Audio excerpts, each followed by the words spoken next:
सभी को जय श्री राम, जय माता दी। अभी जो मैं कल रात में रुका था वो फरीदपुर गांव से थोड़ा सा आगे डिस्टेंस आपका पड़ता है। और यहाँ पर वैष्णो जी का एक मंदिर है, तो वहीं पर रुकने के लिए मुझे जगह मिल गया था और खाने का भी मेरी व्यवस्था हो गया था। तो बाबा जी चौक गए थे कि अकेले जा रहे हो? मैंने कहा कि हाँ और अकेले जा रहे हैं। वाह, लेकिन भाई साहब मच्छर, इतना मच्छर, मैंने कहा ना कि पूरा दिल्ली से निकलकर पानीपत तक अभी तक जहाँ तक आया हूँ मैं, इतनी गंदगी है, इतनी गंदगी है, नाला इतना गंदगी, सीवर सिस्टम ब्लॉक हो चुका है, प्लास्टिक भर चुका है हर जगह। इतना मच्छर है, इतना मच्छर है कि आप रह नहीं सकते इधर। पता नहीं गवर्नमेंट क्या कर रही है, क्यों नहीं ध्यान दे रही इन सब चीज़ों पर। ये कौन सा गांव है? ये है कचरौली, कचरौली गांव है ये। गांव के पास से जब मैं गुजरता हूँ ना यार, तो इतना ठंडक लगता है मुझे, बहुत ठंडक लगता है। छाँव तो बहुत कुछ लोग दे देते हैं, लेकिन ठंडक केवल पेड़ ही देता है। व्हाट अ पेनफुल वीडियो यार ये। तो आपसे मैं पूछना चाहता हूँ कि देश का असली हीरो कौन है? मैं एक बंदे से मिलना चाहता था, रविंद्र तोमर। मेरा और उनका जो रास्ता था वो सेम है, बस वो उल्टे डायरेक्शन से आ रहे थे, तो मैं मिल नहीं पाया। मैं सोचा कि मुलाकात हो जाएगी। और रविंद्र तोमर जी जो हैं वो अपने पीठ के पीछे जो है बैलगाड़ी का गाड़ी वाला जो हिस्सा वो बांध कर पूरे हरियाणा और दिल्ली का वो चक्कर काट रहे हैं। रीज़न कि वो युवाओं को नशा मुक्त करना चाहते हैं। कभी कभी मैं सोचता हूँ कि जो बड़े बड़े जो सेलिब्रिटीज़ होते हैं ये गुटखा का प्रचार करते हैं, मतलब दारू वगैरह का भी प्रचार करते हैं।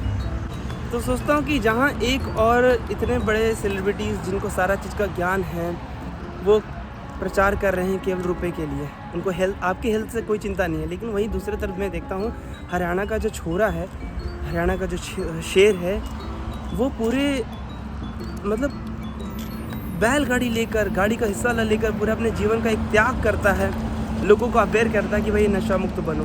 तो असली हीरो कौन है? वो सेलिब्रिटीज़ या रविंद्र तोमर जैसे बंदे? तो इधर जो है पानीपत का रिफाइनरी है। वैसे इधर मैंने इंडस्ट्री वगैरह बहुत ज़्यादा देखा है, मुझे लगता है कि इसीलिए शायद ये सब जो गंदगी आप देख रहे हैं ना, इसी का कारण है।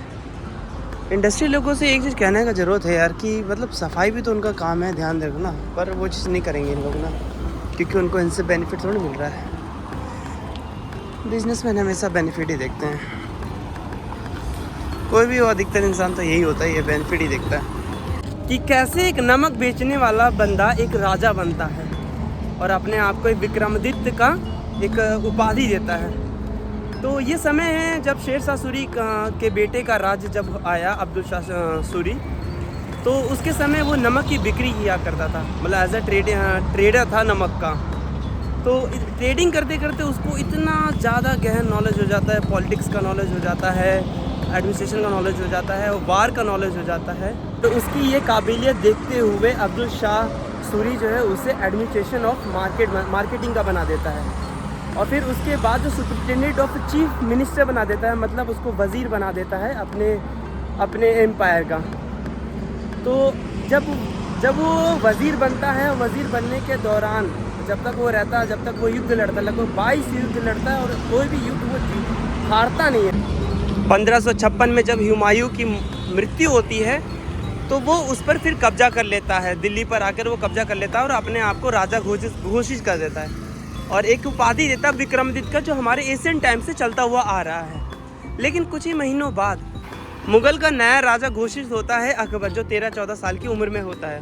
उसके बाद बैरम खान जो है वो युद्ध लड़ने के लिए जाता है हेमू से। बैरम खान इस बात को अच्छे से जानता था कि हेमू को फ्रंट से कभी नहीं हराया जा सकता, क्योंकि हेमू का जो स्ट्रैटेजी था लड़ने का, पॉलिटिक्स का, वो इतना तगड़ा था, इतना बेहतरीन था कि उसे सामने से परास्त करना मुश्किल था। तो बैरम खान ने क्या किया कि अपने घोड़ों के पीछे तीरंदाज को छुपा के रखा हुआ था। फिर काफ़ी देर तक युद्ध हुआ, हेमू और अकबर की सेना जिसे बैरम खान लीड कर रहा था उसके बीच में युद्ध हुआ। बैरम खान को अब लग गया था कि अब वो युद्ध नहीं जीत पाएगा, तो उसे धोखे से ही हराया जा सकता है। तो अचानक वो सारे तीरंदाजों को आगे करता है और ख़ुद वो घोड़े को पीछे कर देता है। अचानक से हज़ारों की संख्या में तीर की वर्षा होती है हेमू और हेमू के सेना पर, और एक तीर हेमू के आँख में जाके लगता है, और वहाँ पर जैसे ही उसे आँख में लगता है हेमू जो है वो घायल हो जाता है, वो अनकॉन्शियस हो जाता है, और फिर बैरम खां उसे पकड़कर उसके सिर को धड़ से अलग कर देता है। तो इस तरीके से मुग़ल साम्राज्य का फिर से स्थापना होती है, फिर से वो पावर में आते हैं हेमू को हराने के बाद। लेकिन यहाँ पर सोचने वाली ये बात है कि एक नमक बेचने वाला बंदा कितना बड़ा राजा बनता है, अगर उसके साथ धोखा नहीं होता या धोखे से युद्ध नहीं की जाती तो वो अकबर की सेना को भी हरा सकता था। ये जो देख रहे हैं इसे कोस मीनार कहा जाता है, और इसके सामने है ग्रैंड ट्रंक रोड जो बंगाल से लेकर काबुल तक फैली हुई है, जिसे शेरशाह सूरी के द्वारा बनाया गया था ऐसा माना जाता है। लेकिन अशोका के पीरियड में इसे बनाया गया था, ज़्यादातर फैलाव जो है शेरशाह सूरी के पीरियड में हुआ, इसलिए शेरशाह सूरी का हम नाम लेते हैं। लेकिन देखने लायक यहाँ पर है ये कोस मीनार। कोस मीनार इसलिए बनाया जाता था कि जितने भी ट्रेडर्स थे, जितने भी ट्रैवलर्स थे, जितने भी रॉयल कुरियर्स थे, जितने भी मिलिट्री वाले, तो उनको ये अंदाज़ा मिल पाए कि वो कितनी दूरी चले हैं। ये हर एक कोस के बाद 30 से 40 फीट का पिलर बनाया जाता था, जिसका नाम कोस मीनार रखा गया था। तो अगर मैं उस पीरियड में ट्रैवल कर रहा होता तो इसी पिलर से मुझे अंदाज़ा मिलता कि मैं कितनी दूरी चला हूँ। थोड़ा सा लच्छे पीते हैं यार। लच्छा मतलब उसमें सेवई टाइप का कुछ होता है, और वो इधर साथ काफ़ी ज़्यादा फेमस है, हरियाणा उत्तर प्रदेश में काफ़ी ज़्यादा फेमस है।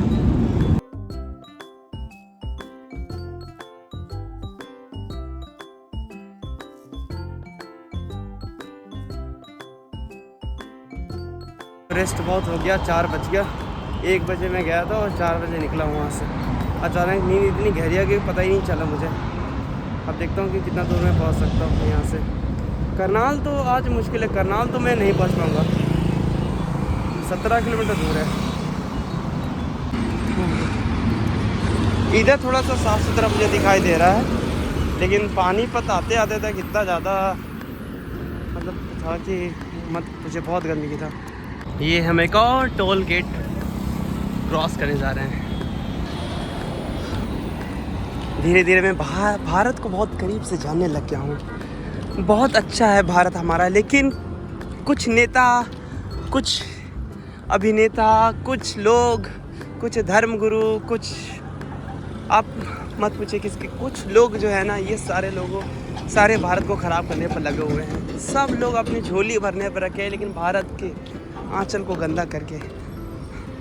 यहाँ पर मैं एक सीन दिखाने जा रहा हूँ कि देखिए वो फैक्ट्री है, बीच में छोटा सा खेत है, और मौसम बहुत अच्छा, सूरज भगवान जी बहुत अच्छे लग रहे हैं, और इस रोड जा रहा था। मैं ये पूछना चाहता हूँ कि मतलब ये खेत जो है कितने दिन तक जीवित रहेगा, क्योंकि यहाँ की फसल तो मुझे लग रहा है कि फसल का जो ड्यूरेशन है, जो समय है, वो धीरे धीरे इसकी आयु जो ख़त्म हो जाएगी, क्योंकि फैक्ट्री से जो गंदगी वो निकल रहा है। अब कुछ दिन बाद जो यहाँ से गाड़ी वगैरह जाने लग जाएगा तो और भी ज़्यादा यहाँ पर पॉल्यूशन वगैरह होगा।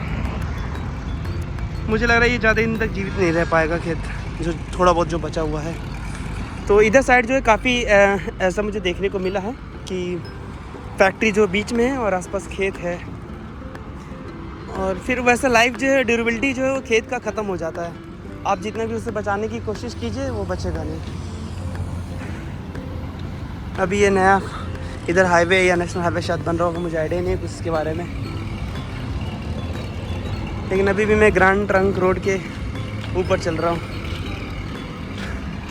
तो आज का स्टे मेरा रहेगा मधुबन में। आप देखना पड़ेगा कि मधुबन कितना दूर है यहाँ से। एक तो ये हाईवे के पास हो तो मुझे कुछ गांव नहीं मिल रहा है देखने को, केवल हाईवे हाईवे हाईवे ही चलता रह रहा हूँ मैं। ये मैं किस गांव से गुजर रहा हूँ, ये है आई लव खरकाली, सरपंच करवी खरकाली गांव से है ये। ओके मैन, अभी कुछ देर और चलना है मुझे, फिर अपना रहने का ठिकाना खोजना है। हर दिन की एक ही लड़ाई होती है, जीवन में कुछ सीख मिल जाता है, कुछ शोर हो जाता है।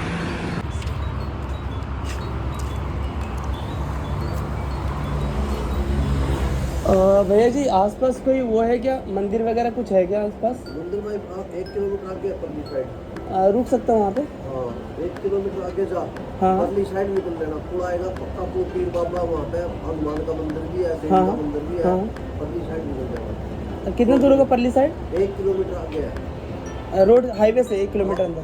हाईवे पे चला जा, आगे 1 किलोमीटर आगे पुल आएगा, जाना, पुल क्रॉस कर लेना, इस साइड में है मंदिर, पूछ लेना। ठीक है, कौन सा मंदिर? मंदिर पूछ लेना, ठीक है, पक्का पुल के नाम से मशहूर है। पक्का पक्का, ठीक है, धन्यवाद, बहुत बहुत धन्यवाद, राम राम। एक मंदिर तो है प्राचीन एवं ऐतिहासिक पक्का फूल धाम, ऊंचा मंदिर है कोई, लेकिन पता नहीं यहाँ रुकने को मिलेगा कि नहीं मिलेगा। बहुत काफ़ी बड़ा तो है, थोड़ा सेफ्टी का भी इशू है, लेकिन जो हुआ सो वो तो देखा ही जाएगा अब। ओके, ये काफ़ी ज़्यादा बड़ा मंदिर है, बाहर रुकना पड़ेगा मुझे। तो यहाँ मुझे जगह तो मिल गया है यहाँ सोने के लिए, और ये छोटा बाबा जी हैं है ना। थैंक यू, धन्यवाद।